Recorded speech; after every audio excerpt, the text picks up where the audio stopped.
The estimated total number of guns held by civilians in the U.S. is between 240 million and 310 million guns.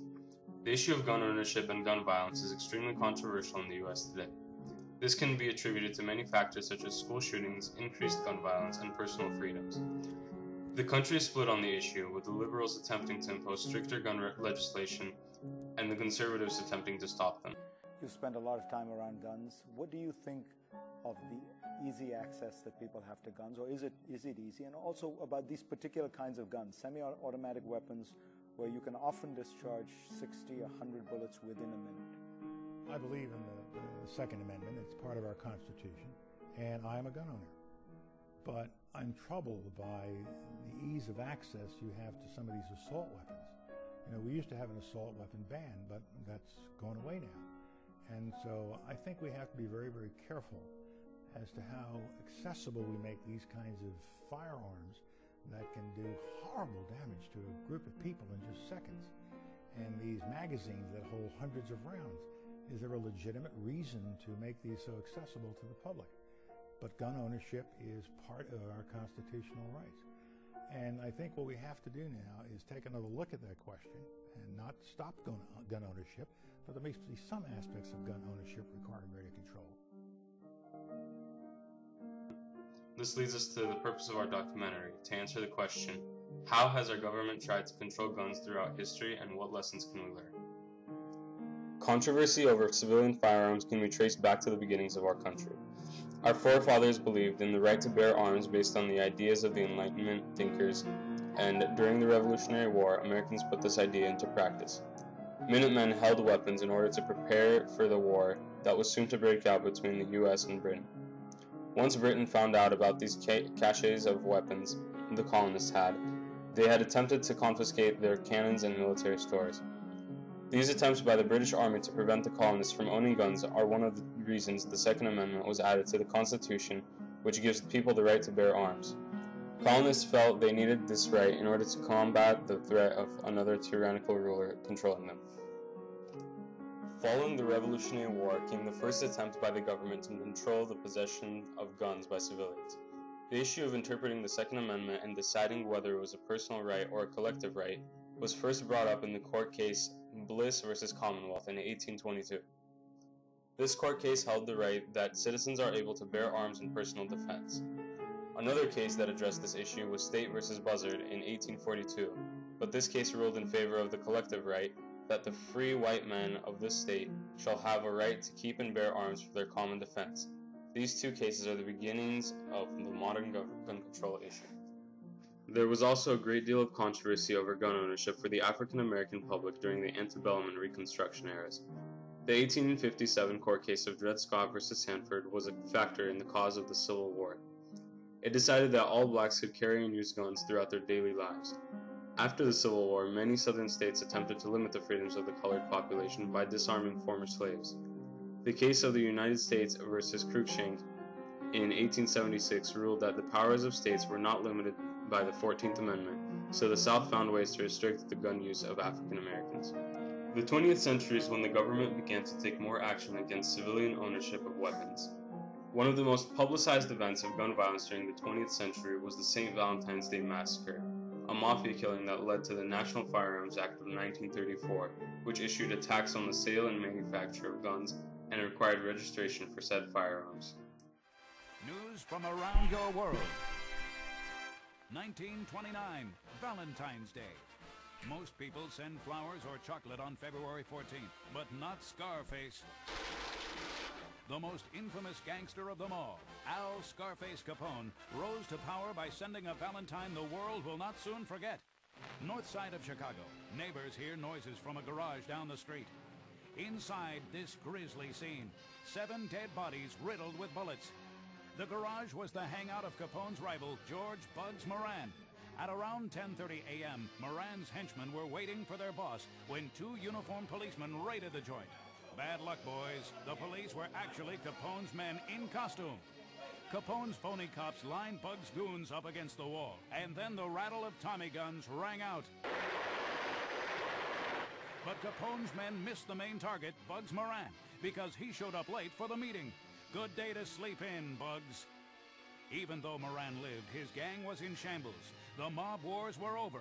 Capone became the undisputed boss of the Chicago underworld, and no one was ever convicted for the killings. But it had another effect, one Scarface didn't see coming. John Q. Public realized how bad mob violence had become and put pressure on law enforcement to put an end to it. The famous Fed, Elliot Ness, and his untouchables went after Capone. In 2 years, he was convicted of tax evasion and sent to the big house, Alcatraz. Over the ages, billions of Valentines have been sent, some from lovers, some from secret admirers, but none of them have lived on like Al Capone's message to a rival gang in 1929. The St. Valentine's Day Massacre.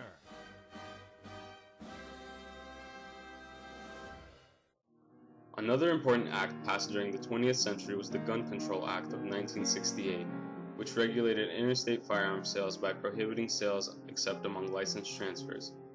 Many organizations began to form in opposition to the recent increase in gun legislation, such as the National Rifle Association and Gun Owners of America. Many anti-gun groups, like Handgun Control Incorporated, received an increase in funding after the murder of Beatles member John Lennon and the assassination attempt on Ronald Reagan. Several other events led to an increase in anti-gun sentiment during the 1990s. One of these events was Ruby Ridge, which was a shootout between an Idaho man and the police, where the police attempted to confiscate his weapons. This is one event that led to President Clinton's creation of the Brady Act, which instituted background checks on all firearm purchases and the federal assault weapons ban. An increase in school shootings has also led to an increased fear of guns in the United States. The shooting at Columbine High School is the first school shooting that became a national tragedy, where everyone knew the victims and how the shooting played out. More recently, shootings at Virginia Tech and Sandy Hook have led to citizens calling for more gun control. Because schools are gun-free zones and these shootings should still occurred, many groups have grown to oppose the school's ban of weapons. Groups such as Students for Concealed Weapons argue that students are left defenseless because the killer is loose in a gun-free zone. Currently, President Barack Obama has a number of proposals for new gun control policies in the 21st century. He plans to reduce the number of gun-related crimes by requiring background checks and passing stronger bans on assault weapons. In addition, he would like to provide mental health coverage in order to prevent murders by ill people. Lastly, he will give authorities more tools to prevent and prosecute crimes. I'm calling on Congress to pass some very specific proposals right away. First, it's time for Congress to require a universal background check for anyone trying to buy a gun. The law already requires licensed gun dealers to run background checks, and over the last 14 years, that's kept 1.5 million of the wrong people from getting their hands on a gun.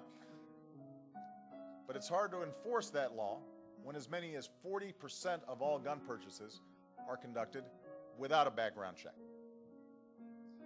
That's not safe, that's not smart, it's not fair to responsible gun buyers or sellers.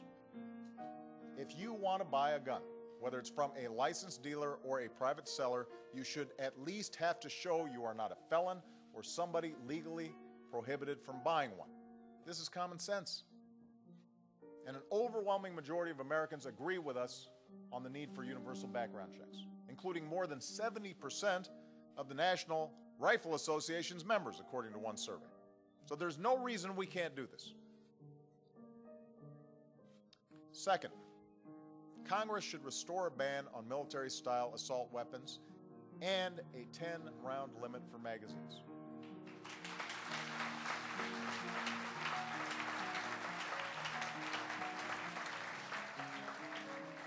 The type of assault rifle used in Aurora, for example, when paired with high-capacity magazines, has one purpose: to pump out as many bullets as possible, as quickly as possible, to do as much damage, using bullets often designed to inflict maximum damage. And that's what allowed the gunman in Aurora to shoot 70 people. 70 people, killing 12 in a matter of minutes. Weapons designed for the theater of war have no place in a movie theater. A majority of Americans agree with us on this. And by the way, so did Ronald Reagan, one of the staunchest defenders of the Second Amendment, who wrote to Congress in 1994 urging them, this is Ronald Reagan speaking, urging them to listen to the American public and to the law enforcement community and support a ban on the further manufacture of military-style assault weapons.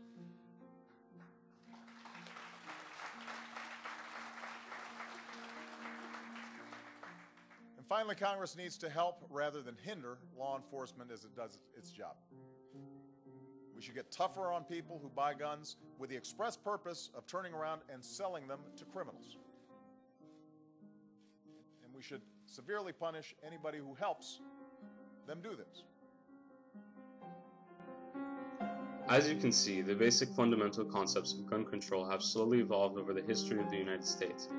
Violence within the country has created tension amongst the American public, and as a result, a variety of new legislation has been passed to ease the minds of the people in return for some personal freedoms being confiscated. Many oppose the idea of stricter gun regulation, while many actively show their support.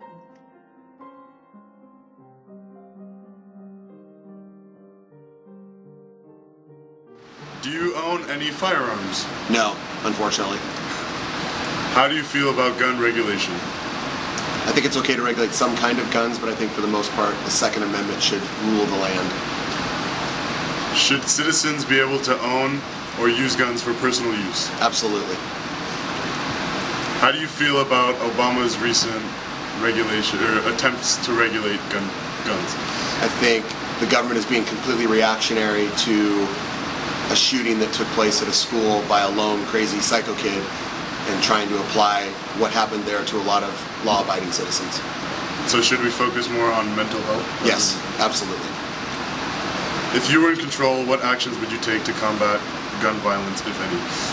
I think background checks are okay. I think waiting periods are okay. I think there should be some limits on style of ammunition, but mostly I think, and size of weapons. I don't think you need a 50 caliber sniper rifle to hunt Bambi with, but I think for the most part you should have the right to bear arms.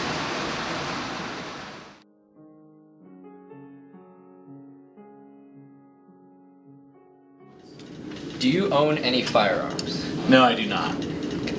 How do you feel about gun regulation? I believe there needs to be some level of gun regulation. I mean, it all varies on what's needed and what's not needed.